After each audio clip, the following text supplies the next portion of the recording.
हाँ, तो पहले साथियों स्वागत करता हूँ आपके अपने इस पर यूट्यूब चैनल एमएससीसी ऑफिशियल में। और मैं आपका अपना भाई सुजीत। तो कैसे हैं आप लोग? मैं उम्मीद भी कर सकता हूँ कि सब दिन की बात है, आज भी आप लोग कुशल पूर्वक से रहते होंगे और पढ़ाई के साथ साथ जो है अपने अपने माता पिता का भी ध्यान रखते होंगे। साथ ही साथ आपके बिहार बोर्ड जो आने वाला है उनका भी तैयारी करते होंगे। तो साथियों, जैसे कि हमने आप लोग को बता दिया था कि पिछले वीडियो में जो है हमने आप लोग को वचन करवा दिए थे। क्या करवा दिए थे जी? वचन जो है हम आप लोग को करवा दिए थे। और ये भी आपको क्या था? वन शॉट ही था। क्या था? वन शॉट ही था। इनके बाद और भी हम करवा दिए थे। सर्वनाम हो गया, आपको संज्ञा हो गया, इनके बाद आपको विशेषण हो गया,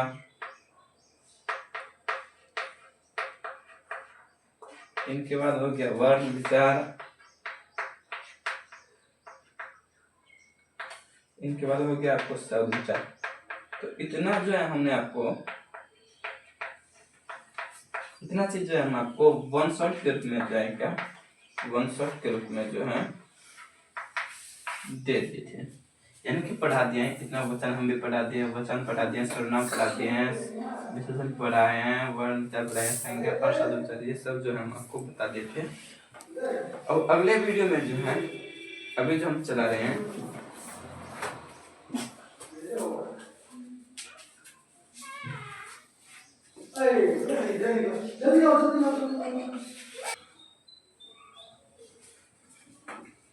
हाँ, तो ये जितना जो है हमने आप लोग को जो है वन शॉट के रूप में जो है क्या किए थे, पढ़ा दिए थे। और आज जो हमारा होगा वो होगा आपको कारक। क्या होगा? कारक होगा जी। और इनका भी जो है हमने आपको वन शॉट ही वीडियो लाए हैं। अब आप बोल कि सर बस वन शॉट ही कहे लाते हैं, तो वो वन शॉट लाने का हमारा एक ही मकसद है कि जो भी टॉपिक हो उनको हम एक ही बार जो है ना कंप्लीट करके जो है ना आपको दे दे, ताकि बार बार जो है आपको क्या करना पड़े, क्लास ना करना पड़े। एक ही वीडियो में आप लोग को क्या करना है, पूरा कारक को समझ जाना है। तो इसलिए हम आप लोग के सामने वन शॉट लाते हैं, समझ लिए?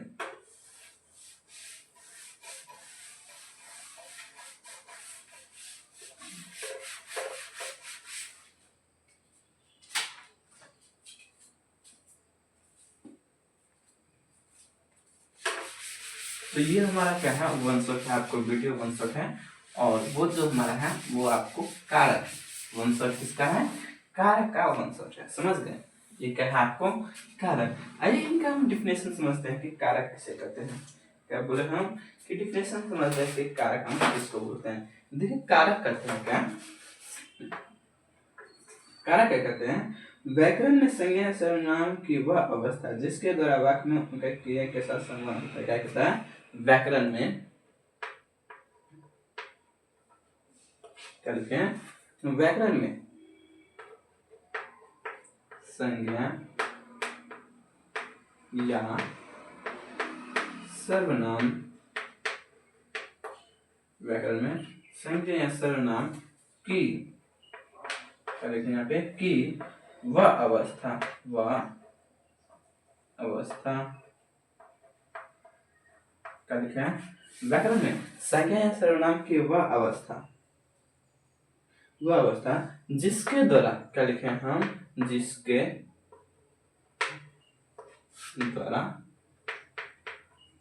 क्या लिखे हैं जी, जिसके द्वारा वाक्य में, क्या लिखे हैं, वाक्य में, क्या लिखे जी, वाक्य में उसका क्रिया के साथ संबंध है।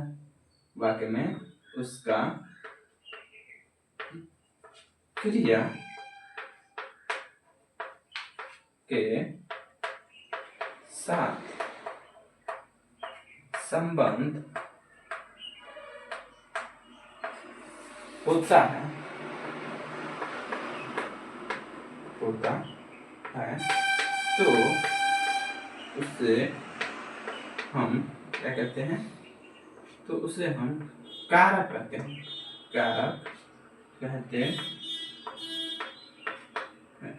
ठीक है, हम क्या लिखे हैं, पहले हम एक एग्जाम्पल लिख लेते हैं, इनके बाद आप लोग को बताएंगे। एग्जाम्पल को इनके बाद हम समझते हैं। कहते क्या है कि व्याकरण में क्या कहते हैं, सबसे पहले समझ जाते हैं, इनके बाद आपको जो है एग्जाम्पल बताएंगे। देखिए क्या कहता है, कारक का अगर डिफिनेशन आपसे पूछे तो डिफिनेशन क्या बता रहा है कि व्याकरण में क्या, व्याकरण में संज्ञा या सर्वनाम, व्याकरण में संज्ञा या सर्वनाम की वह अवस्था, व्याकरण में संज्ञा या सर्वनाम की वह अवस्था, वह अवस्था जिसके द्वारा, क्या लिखे हैं, व्याकरण में संज्ञा या सर्वनाम की वह अवस्था जिसके द्वारा, क्या लिखे हैं, जिसके द्वारा वाक्य में, क्या लिखे हैं, जिसके द्वारा वाक्य में उसका क्रिया, उसका क्रिया के साथ संबंध होता हो, उसे हम क्या करते हैं, उसे हम कहते हैं कारक। क्या कहते हैं हम, कारक कहते हैं जी। क्या कहते हैं, कारक कहते हैं। एक बार फिर से समझ लीजिए, हम कारक किसको बोलते हैं, तो कारक बोलते हैं कि व्याकरण में क्या, व्याकरण में संज्ञा या सर्वनाम, व्याकरण में संज्ञा या सर्वनाम की वह अवस्था, क्या लिखे हैं, व्याकरण में संज्ञा या सर्वनाम की वह अवस्था, क्या, व्याकरण में संज्ञा या सर्वनाम की वह अवस्था। अब देखिए आपको बताते हैं कि संज्ञा किसको बोलते हैं, हम बताए थे पिछले वीडियो में, बताए थे संज्ञा किसको बोलते हैं, नाम को बोलते हैं। क्या बोलते हैं जी, नाम को हम क्या बोलते हैं, संज्ञा बोलते हैं। जैसे हो गया राम हो गया, श्याम हो गया, ये सब क्या है हमारा, ये सब संज्ञा है। और वही अगर बात करें सर्वनाम की, तो सर्वनाम हम क्या बोल रहे थे कि सर्वनाम क्या होगा, जो संज्ञा के बदले में प्रयोग किया जाएगा उसे हम क्या कहते हैं, सर्वनाम। तो सर्वनाम जैसे मान लीजिए वह हो गया, तुम हो गया, आप हो गए, ये सब क्या है, सर्वनाम है। तो ये संज्ञा और सर्वनाम तो आप लोग समझ गए। तो क्या कहता है कि व्याकरण में संज्ञा या सर्वनाम की वह अवस्था, संज्ञा या सर्वनाम की वह अवस्था जिसके द्वारा वाक्य में उसका क्रिया, वाक्य में उसका क्रिया, मान लीजिए कोई हम संज्ञा या सर्वनाम के द्वारा जो है कोई वाक्य लिखे हैं, तो उसके वाक्य में जो क्रिया के साथ संबंध होता है, क्या, क्रिया के साथ संबंध होता है, उनको हम क्या बोलते हैं, उनको हम बोलते हैं कारक। अब समझते हैं हम आपको कि कारक कितने प्रकार के होते हैं। एग्जाम्पल जो है जो आपको कारक के जो है, कारक के प्रकार में ही जो हम आपको क्या बता देंगे, एग्जाम्पल बता देंगे कि कारक कौन सा होता है, कौन कौन सा कारक होता है। अगर बात करें वो हम कारक के कितने प्रकार होते हैं, तो वो हम आपको बता देते हैं। कारक के जो है आपको 8 प्रकार होते हैं। यहाँ पे हम लिख देते हैं, कारक के कितने भेद होते, यहाँ पे हम क्वेश्चन ना लिख दें कि कारक के कितने भेद होते हैं। तो यहाँ पे आपको आंसर क्या लिखना है कि कारक के 8 भेद होते, क्या लिखे हम, कारक के 8 भेद होते हैं, ये 8 भेद होता है, समझ गए। तो समझते हैं कि कारक के जो 8 भेद होते हैं वो 8 भेद का नाम क्या क्या है, तो समझते हैं। पहला जो भेद है वो है आपको कर्ता कारक, क्या है, कर्ता कारक। दूसरा जो है हमारा, दूसरा आपको क्या, कर्म कारक, क्या है, कर्म कारक। तीसरा क्या है, तीसरा जो है आपको वो है आपको करण कारक, क्या है जी, करण कारक। चौथा क्या है, तो चौथा जो है, चौथा आपको है संप्रदान कारक, संप्रदान कारक। पांचवा जो है आपको, पांचवा है आपको आपादान कारक, क्या लिखे हैं, आपादान कारक। छठा जो है आपको, छठा आपको संबंध कारक, क्या लिखे हैं, संबंध कारक। सातवां जो है वो आपको है कौन, अधिकरण कारक, अधिकरण कारक। और लास्ट जो हमारा 8वां जो है वो आपको है संबोधन कारक, क्या है, संबोधन कारक। क्या है? संबोधन कारक है। तो ये जो हमारा कारक के प्रकार है। तो आप लोग से पूछेगा कि कारक कितने प्रकार के होते हैं, तो आपको क्या बताइए कि कारक के 8 प्रकार होते हैं। कितने प्रकार होते हैं? 8 प्रकार होते हैं। कारक के कितने प्रकार होते हैं बुआ? 8 प्रकार होते हैं। अब 8 प्रकार में आपको नाम बताना है कौन कौन होता है। तो पहला बताना आपको कर्ता कारक होता है। क्या होता है? पहला कर्ता कारक होता है, दूसरा क्रम कारक होता है, तीसरा करण कारक होता है, चौथा संप्रदान कारक होता है, पांचवा अपादान कारक होता है, छठा संबंध कारक होता है, और सातवां जो है अधिकरण कारक होता है, और आठवां जो है आपको संबोधन कारक होता है। अब इनको जो है हम कैसे अपना भाषा में समझेंगे, एक ट्रिक के माध्यम से कैसे समझेंगे कि मतलब कहाँ जो है किसका यूज कहाँ पे होता है, उनके बारे में हम आपको बताते हैं। सबसे पहले एगो जो आपको बताते हैं कि 8 प्रकार जो होता है, वो 8 प्रकार का जो है यूज कैसे कैसे होता है।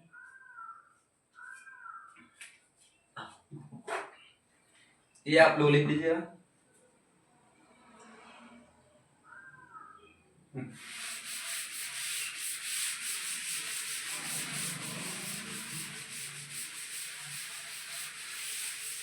एक चीज हम आपको बता देते हैं कि ये जो आपको सबसे पहले आपको बता देते हैं कि ये आपको इनसे आप याद करते हैं तो इनसे कई क्वेश्चन जो है आपको क्या करेगा, बन जाएगा। तो उनको हम पहले लिख देते हैं। कारक के 8 भेद को एक ऐसे फॉर्मूले लिखते हैं जिनसे आपको याद भी करने में अच्छा लगेगा, और साथ ही साथ जो है मान लीजिए उनसे कोई रिलेटेड क्वेश्चन आ गया तो उनसे आपको क्या करेगा, बनाने में भी सुविधा मिलेगा।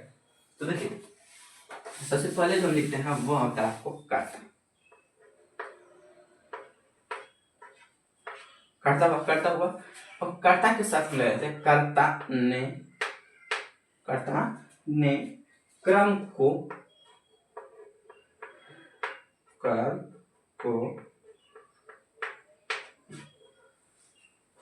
करण से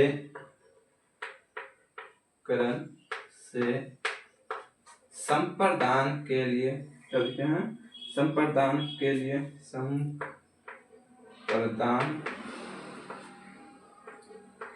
को या के लिए संप्रदान के लिए आपादान से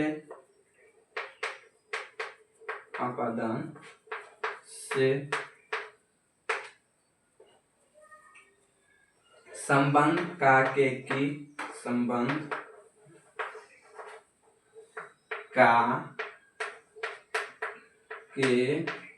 की रा रे री, समझ गए? अधिकरण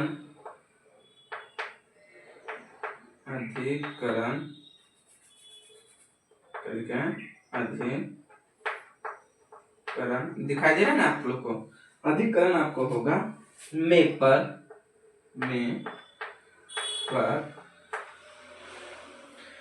अब यहाँ पे होगा संबोधन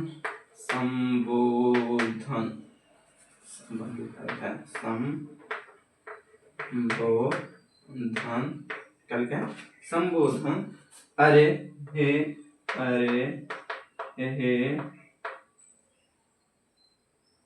अहो ये सब क्या होता है, लिखने के लिए होता है। अब जैसे मान लीजिए हम आप लोग को बताना है, कोई मान लीजिए बताता है कि राम ने रावण को मारा। जैसे मान लीजिए कोई वाक्य लिख देते क्या, कोई क्वेश्चन देता है कि राम ने रावण को मारा। इसमें आपको बताएगा कि राम ने कौन सा कारक है। आपसे पूछ देगा कि राम ने कौन सा कारक है। अब यहाँ पे दे देगा आपको ऑप्शन करण कारक बी दे देगा करण कारक, सी देगा संप्रदान कारक और डी दे देगा आपको क्या, कर्ता कारक। तो यहाँ पे हम क्या लिखे हैं, कर्ता ने, क्या लिखे हैं, कर्ता ने। यहाँ पे क्या होगा, कर्ता, क्या होगा, कर्ता। समझ गए? तो इसी प्रकार से जो आपको क्वेश्चन में बनाने क्या होगा, सुविधा होगा।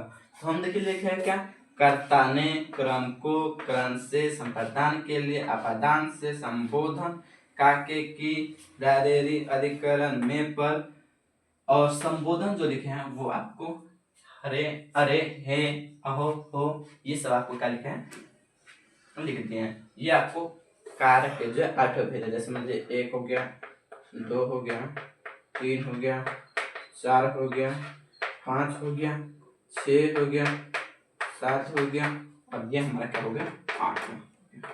समझ गए? ये हमारा 8 वोल्ट था, वह कारक क्या था, भेद था। अब इनको जो हम समझते हैं क्या कि इनको जो हम डिफिनेशन के रूप में जो है कैसे लिखेंगे।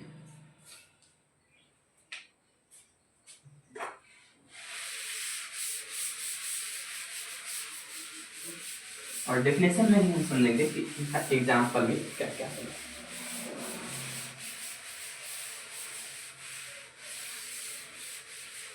पहला जो हमारा क्या होगा, पहला जो डेफिनेशन होगा वो आपको होगा कर्ता कारक। पहला क्या है, 1 नंबर में कर्ता कारक। कर्ता कारक क्या लिखा है, कर्ता कारक।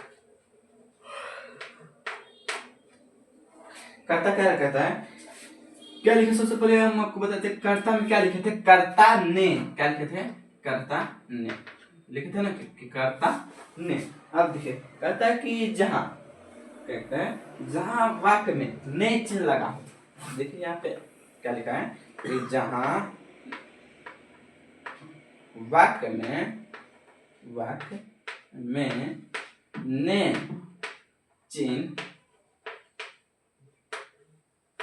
लगा हो तो वह कर्ता कारक कहलाता है। लिखे हैं जहां वाक्य में ने चिन्ह लगा हो। क्या लिखे हैं, जहां वाक्य में ने चिन्ह लगा हो। यहाँ पे 9 है। जहां वाक्य में ने चिन्ह लगा हो वह क्या कहलाता है, कर्ता कारक कहलाता है। क्या कहलाता है जी, कर्ता कारक कहलाता है। जैसे हम एग्जांपल यहाँ पे लिखते हैं, जैसे हम लिखते हैं कि राम ने, क्या लिखते हैं, राम ने रोटी खाई। राम ने क्या खाई है, वह रोटी। अब यहाँ से आपको पूछेगा कि राम ने क्या है, राम ने कौन सा कारक है, तो राम आपको क्या है, राम ने क्या है, राम ने आपको हो गया आपको कर्ता कारक। क्या है, कर्ता कारक है।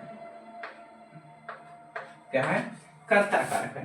फिर हम एक और एग्जाम्पल लिखते हैं, और एग्जाम्पल जो होता है वो आपको है राम किताब पढ़ा।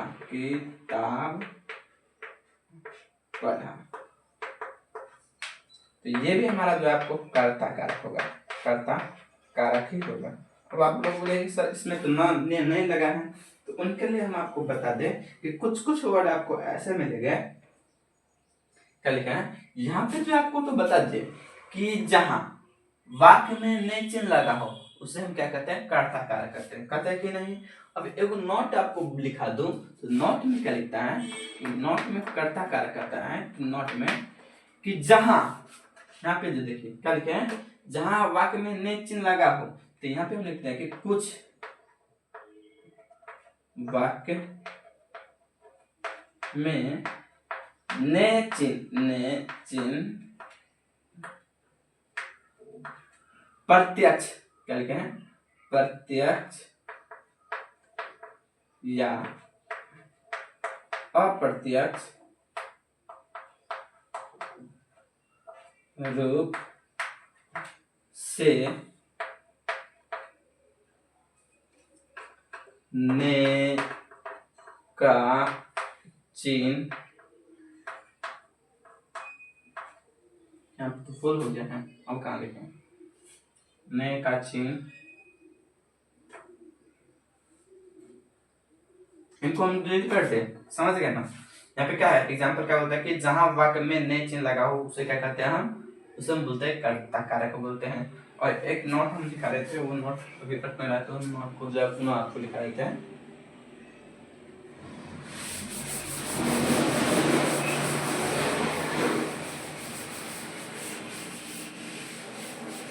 नोट हम ये दिखा रहे थे कि नॉट आपको बोलता है कि कुछ वाक्य में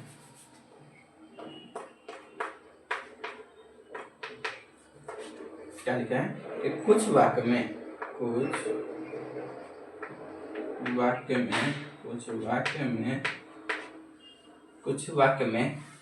ने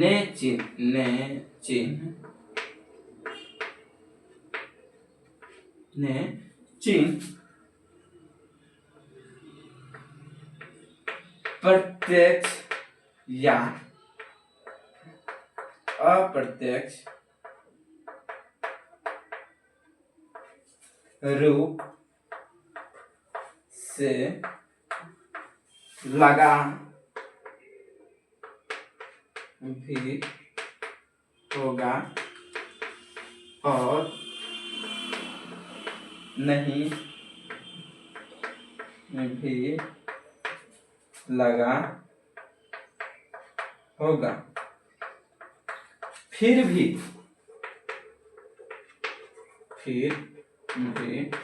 वह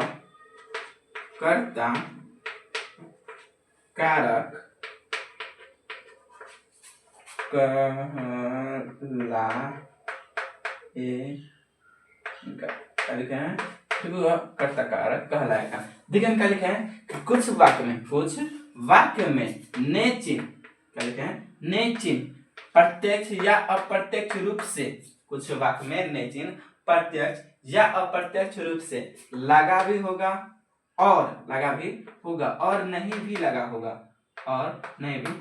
होगा, फिर भी वह कर्ता कारक कहलाएगा। जैसे हम यहाँ पे क्या लिखे थे कि राम ने रोटी खाई, यहाँ पे तो ने चिन्ह लगा है तो अपने लोग पहचान जाएंगे कि ये कर्ता कारक है। क्या है? कर्ता कारक है। समझ गए? अब यहाँ पे हम जैसे लिखते कि राम किताब पढ़ा, यहाँ पे तो ने चिन्ह नहीं लिखा है ना, ने चिन्ह ना दिया गया है, नहीं दिया गया है। लेकिन हम यहाँ पे नोट में क्या लिखेंगे, कुछ वाक्य में ने चिन्ह लगा भी होगा अप्रत्यक्ष रूप से या फिर नहीं भी लगा होगा, तब पर भी वो क्या कहलाएगा, आपको कर्ता कारक ही कहलाएगा। तो ये भी आपको क्या होगा, कर्ता कारक ही होगा। क्या होगा? कर्ता कारक ही होगा। समझ गए? तो इसी प्रकार से आपको क्या करना है, चिन्ह है। दूसरा हम एग्जाम्पल लिखते हैं, फिर भी देखते हैं। जैसे राम ने रावण को मारा। अब यहाँ पे राम क्या है, राम आपको क्या है, कर्ता कारक है। क्या है? कर्ता कारक। समझ गए? तो ये हमको आपको समझाना था। समझ गए? चलिए हम दूसरा चलते हैं। वो आपको है क्रम कारक।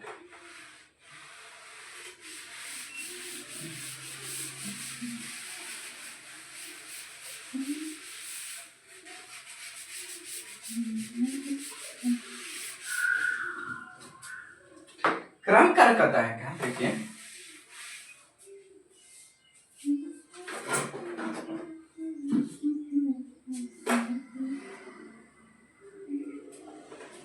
क्या बोलते हैं, क्रम कारक। अब इनको हम समझते हैं। तो क्रम कारक भी वही कहता है। क्रम कारक क्या कहते हैं, कर्ता ने कर्म को, यहाँ पे आपको को लगा होगा। इनका डेफिनेशन भी वही बोलता है कि जहां कारक में को चिन्ह लगा हो तो वह क्या कहलाता है, कर्म कारक कहलाता है। वही देखिए कहता है, जहां वाक्य में को चिन्ह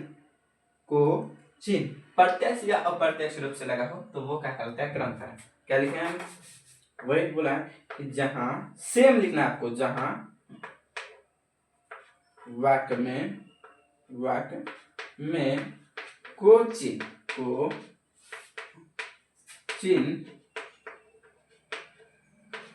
प्रत्यक्ष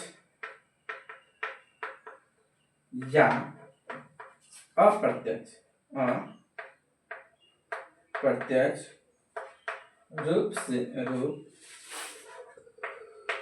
रूप से लगा हो तो वह कर्म कारक कर्म कारक कहलाता है। देखो वो यहाँ पे लिखा है प्रत्यक्ष, और ये यहाँ पे लिखा है अप्रत्यक्ष। प्रत्यक्ष करने का मतलब हो गया कि लग भी सकता है, लग भी सकता है, और अप्रत्यक्ष करने का मतलब है कि नहीं भी लग सकता है, नहीं भी लग सकता है, नहीं भी लग सकता है। यहाँ पे लग भी सकता है और नहीं भी लग सकता है। प्रत्यक्ष मतलब लग सकता है और अप्रत्यक्ष मतलब नहीं लग सकता है, समझ गए। अब इनका अगर हम एग्जाम्पल देखें,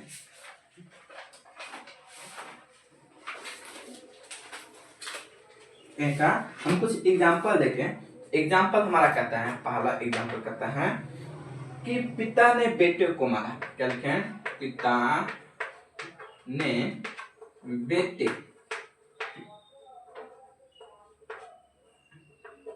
को मारा। क्या लिखा जी? पिता ने बेटे को मारा है। यहाँ पे पिता ने क्या है आपको? कर्ता कारक है। क्या है? कर्ता कारक है। और बेटे को क्या है? बेटे को है आपको कर्म कारक है। क्या है? कर्म कारक है, समझ गए।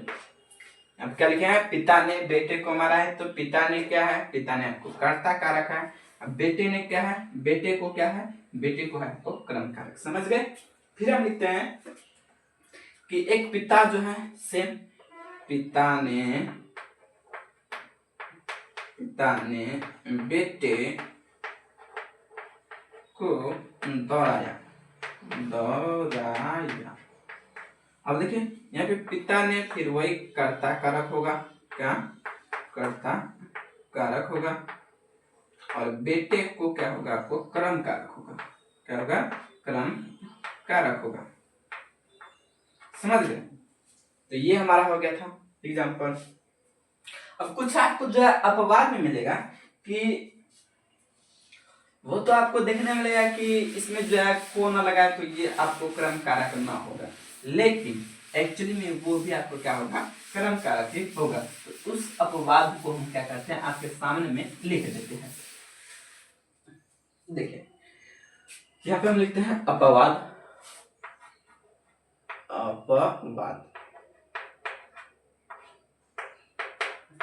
अपवाद देखिए लिखे हैं कि निम्नलिखित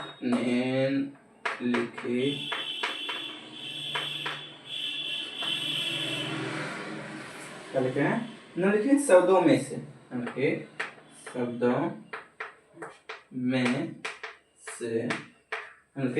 शब्दों में से कई शब्द आए तो उसमें कर्म कारक होता है। निम्नलिखित शब्दों में से कई शब्द आए तो उसे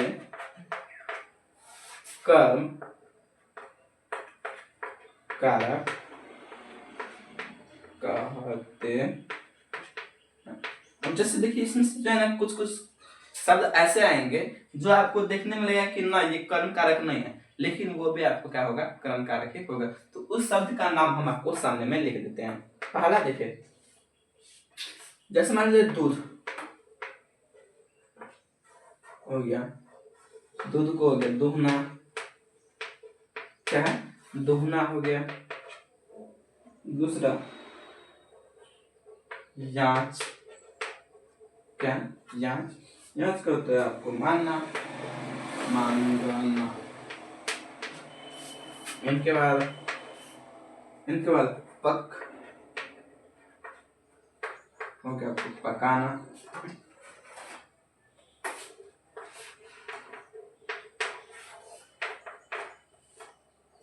दंडित।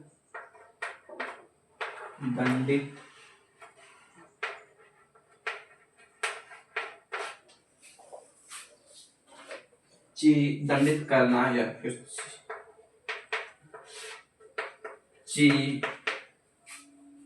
चिल्लाना होगा। चुनना हो गया, जिसे चुनना हो गया। फिर हो गया आपको बोलना या ले जाना।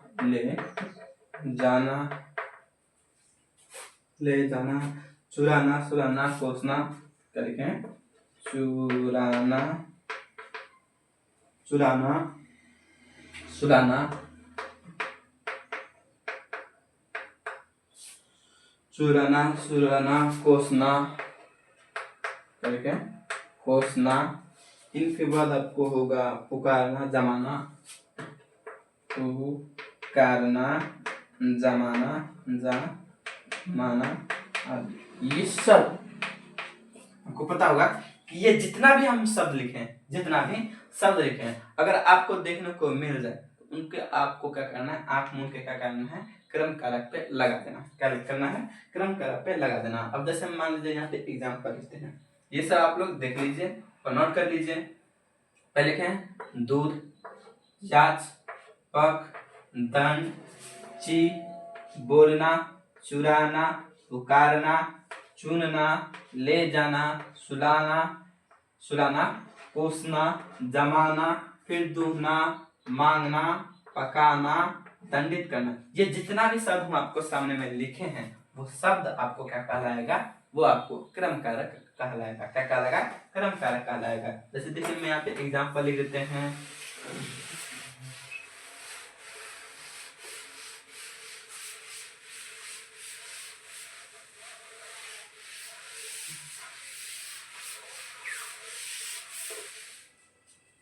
देखिए एग्जाम्पल जैसे हम लिखते हैं, पहला एग्जाम्पल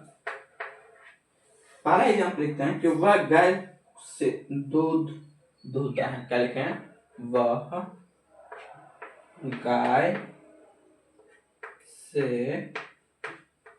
दूध दूहता,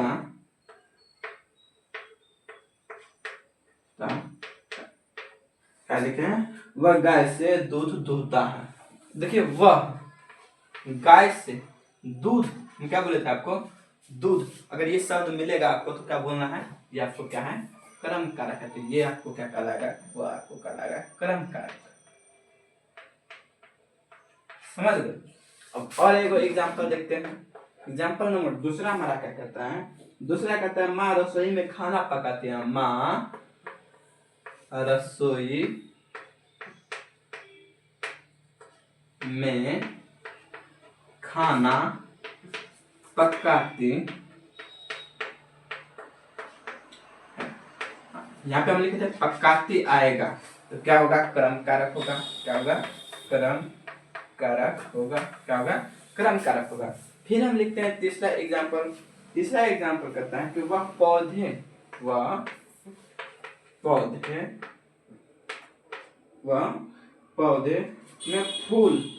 में फूल चुनता है। क्या लिखते हैं, चुनता। अब देखिए पौधे में क्या कहता है, फूल चुनता है। देखिए चुनता शब्द आया ना, ये भी आपको क्या कहलाएगा, क्रम कारक ही कहलाएगा, क्रम कारक। समझ गए। ये सब हमारा क्या था, कुछ अपवाद था। ये आपको समझ गया होंगे तो आपको क्रम कारक यहाँ से क्या होता है, खत्म होता है। और इनके बाद हम आपको बताएंगे कि क्रम कारक क्या होता है।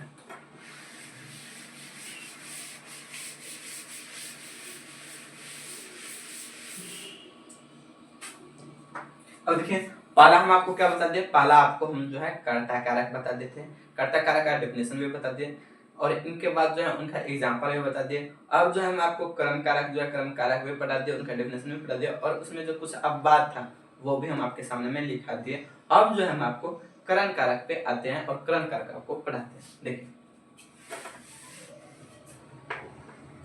ये हमारा तीसरा होगा, वो जो होगा आपको वो होगा आपको करण कारक। करण कारक कहते हैं। हम आपको बताया कि कर्ता ने कर्म को करण से, क्या, कर्ता ने कर्म को करण से, क्या लिखा है, से लिखन से। वैसे ही सेम वहां पे लिखाएगा कि जहां वाक्य में से चिन्ह लगा हो, क्या लगा हो, से चिन्ह लगा हो,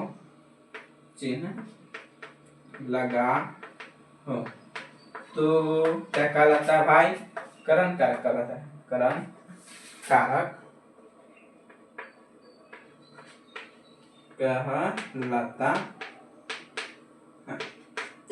समझ गए। जैसे मान लीजिए एग्जाम्पल लिखते हैं। एग्जाम्पल आपको क्या बताता है? एग्जाम्पल कहता है कि राधा साइकिल से कोचिंग जाती है। राधा साइकिल से कोचिंग जाती। क्या लिखे हम यहाँ पे? हम एग्जाम्पल लिखे हैं कि राधा साइकिल से, क्या लिखे हैं? राधा साइकिल से कोचिंग जाती है। राधा साइकिल से कोचिंग जाती है। यहाँ पे हम देखिए डिफिनेशन को अगर देखें तो जहां वाक्य में से चिन्ह लगा हो, जहां वाक्य में से चिन्ह लगा हो, वो क्या कहलाता है? वो आपको कहलाता है करण कारक कहलाता है। क्या कहलाता है? करण कारक कहलाता है। और एग्जाम्पल देखिए लिखे हैं कि राधा साइकिल से, क्या लिखे हैं? राधा साइकिल से। ये से चिन्ह लिखे तो यहाँ पे आ गया है, आ गया है कि नहीं? आ गया है। ये आपको क्या कहलाएगा? करण कारक कहलाएगा। क्या कहलाएगा? करण कारक कहलाएगा। समझ गए? समझ गए ना? अब दूसरा हम एग्जाम्पल अगर देखें तो दूसरा एग्जाम्पल हम यहाँ पे लिखते हैं आपको।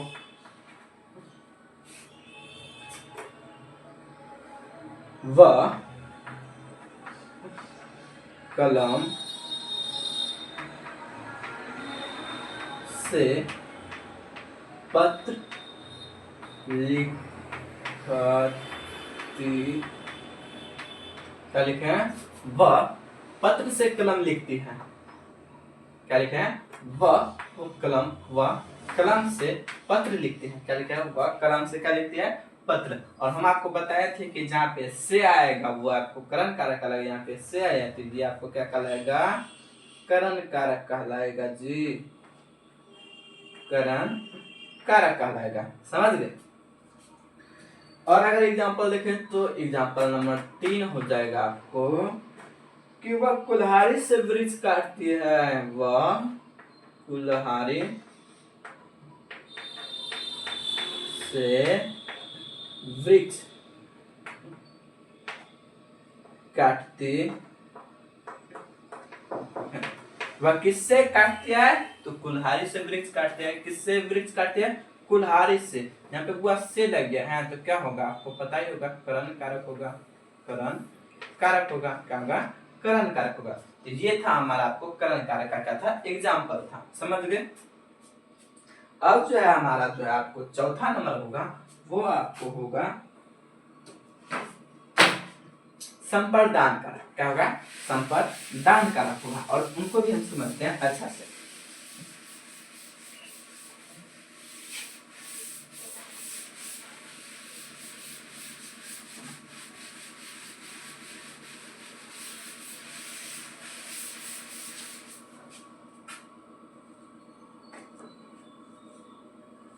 अब देखिए संप्रदान कारक क्या कहते हैं।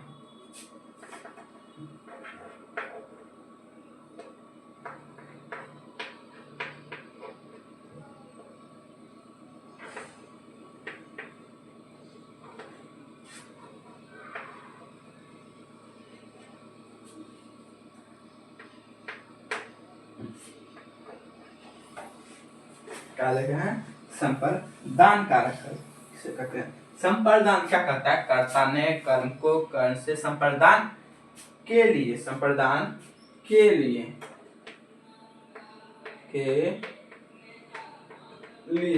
मतलब क्या?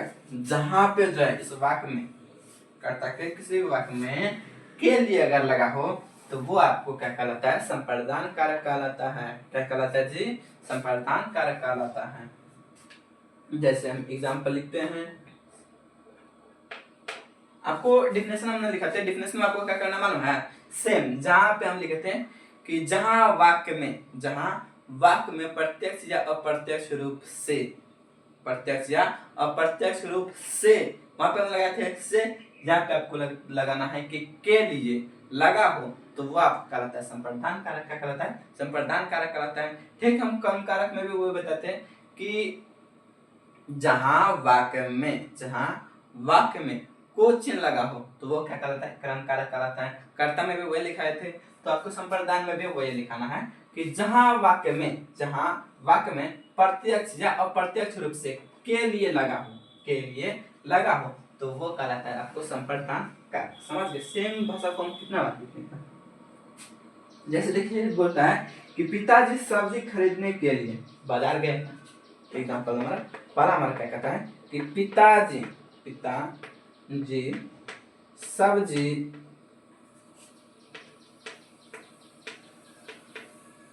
खरीदने के लिए बाजार गए हैं।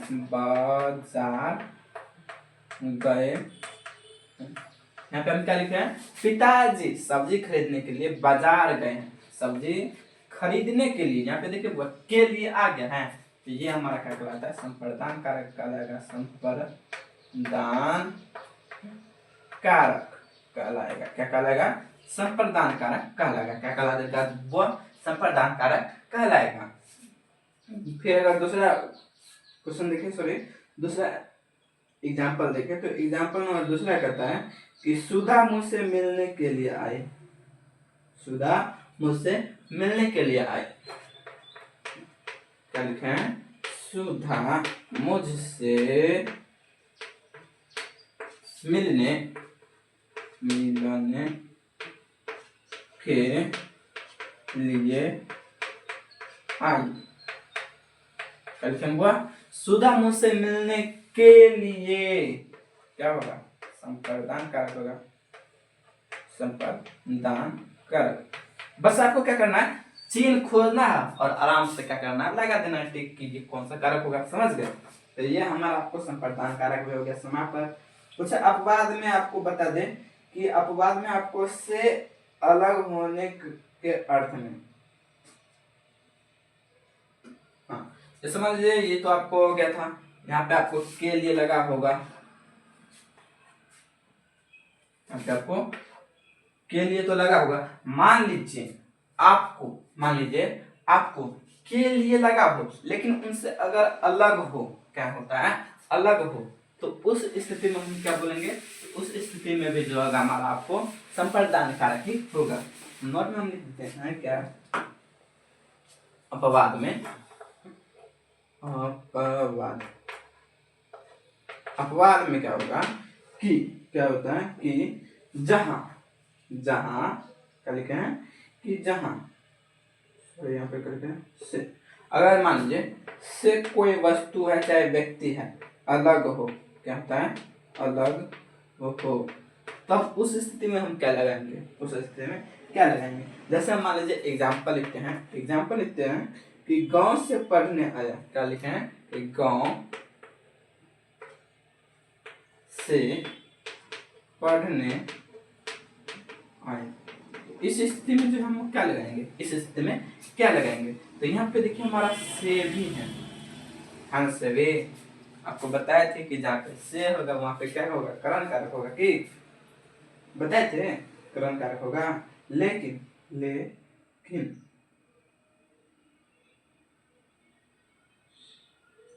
ये आपको क्या कहलाएगा? अपादान कारक कहलाएगा। ये मतलब सॉरी, ये संप्रदान कारक बनेगा। ये आपको अपादान कारक होगा। वो वहीं पे आपको खत्म हो गया था। संप्रदान कारक जो है के लिए होगा, वहीं पे आपको होगा। ये हमको क्या था? नोट में जो लिखे थे ना, वही हमको लगा कि नोट है, इसलिए हम आपको बताना स्टार्ट कर देते। तो वो आपको अपवाद में है। ये आपको अपादान कारक है। क्या है जी? अपादान कारक है। एक बार फिर से हम आपको संप्रदान कारक के बारे में बता देते हैं। संप्रदान कारक क्या कहता है? अगर के लिए लगा हो, क्या के लिए लगा हो, तो वो आपको क्या होगा? संप्रदान कारक होगा। और एग्जाम्पल हम आपको बताए थे कि पिताजी सब्जी खरीदने के लिए बाजार गए हैं, तो के लिए लगा हो तो वो क्या आपको होगा? वो आपको होगा संप्रदान कारक। ठीक। सुधा मुझसे मिलने के लिए आए हैं, तो सुधा मुझसे मिलने के लिए आए हैं, तो क्या होगा? संप्रदान कारक होगा। वो अपादान कारक से, क्या? अपादान कारक से, अपादान कारक।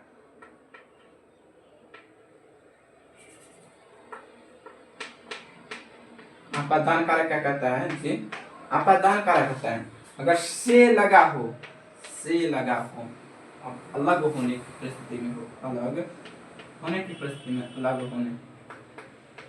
अगर अलग हो रहा हो, तो इस स्थिति में वो आपको अपादान कारक होगा। जैसे वह गांव से, वह एग्जाम्पल है ये आपको, वह गांव से पढ़ने आई। तो ये देखिए गांव से, कैसे, गांव से, और दूर भी हो रहा है, अलग होने हो रहा है। जैसे मान लीजिए हम यहाँ से अपने गांव गए, यहाँ से अपने गांव गए, तो यहाँ से तो हम अलग हो गए ना, क्या हुए, अलग हुए ना, इनके बाद ना गाँव